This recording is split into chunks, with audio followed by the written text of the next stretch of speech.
কাতারের দোহা এবং তুরস্কের ইস্তানবুলের পর এবার সৌদি আরবের রিয়াদেও যুদ্ধবিরতি নিয়ে ঐক্যমত্যে আসতে ব্যর্থ হয়েছে পাকিস্তান এবং আফগানিস্তান।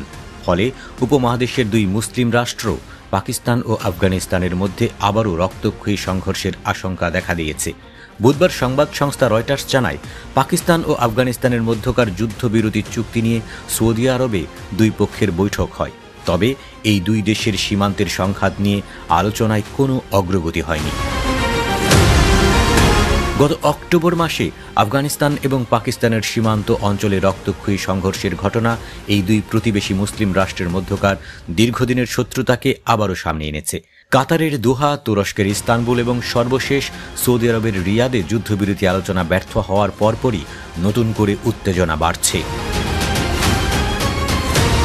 পাকিস্তান ও আফগানিস্তানের মধ্যকার সংঘর্ষের মূল কারণ হল শতাব্দী প্রাচীন ডুরাল্ড লাইন। 1893 সালে ব্রিটিশ ঔপনিবেশিক শাসক এবং তৎকালীন আফগান আমিরের মধ্যে আঁকা এই সীমান্ত রেখাকে আফগানিস্তান কখনোই আনুষ্ঠানিকভাবে আন্তর্জাতিক সীমান্ত হিসেবে স্বীকৃতি দেয়নি। ফলে আফগান ভূখণ্ডে যখনই পাকিস্তান কাঁটাতারের বেড়া নির্মাণ বা নতুন অবকাঠামো তৈরি করতে চায়, তখনই আফগান সীমান্তরক্ষী বা সংশ্লিষ্ট বাহিনী এর বিরোধিতা করে।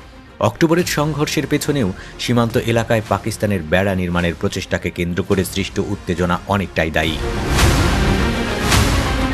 এছাড়া পাকিস্তানের প্রধান নিরাপত্তা উদ্বেগ হল আফগানিস্তানের ভেতরে লুকিয়ে থাকা নিষিদ্ধ সশস্ত্র গোষ্ঠী তেহরিকি তালেবান পাকিস্তানের উপস্থিতি।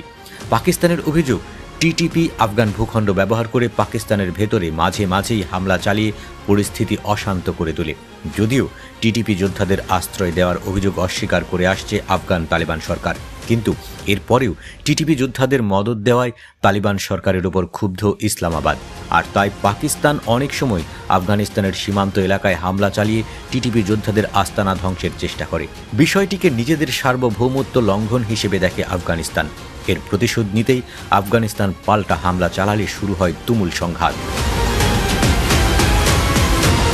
অক্টোবরের সংঘর্ষের আগে পাকিস্তান এবং আফগানিস্তান উভয়ই যুদ্ধবিরতি নিয়ে আলোচনা চালিয়েছিল। তবে দোহা, ইস্তানবুল এবং রিয়াদে পরপর আলোচনা ব্যর্থ হওয়ায় দুই পক্ষের মধ্যে আস্থার অভাব আরও স্পষ্ট হয়। বিশেষ করে তালিবান সরকার এবং ইসলামাবাদের মধ্যকার নিরাপত্তা চুক্তির বিষয়ে কোনো ঐক্যমত্যে পৌঁছানো সম্ভব হয়নি। আলোচনা ব্যর্থ হওয়ার ফলে সামরিক পদক্ষেপের মাধ্যমে চাপ তৈরির কৌশল নেওয়া হয়, যার ফলশ্রুতিতেই সীমান্তে রক্তক্ষয়ী রেষারেষি দেখা দেয়।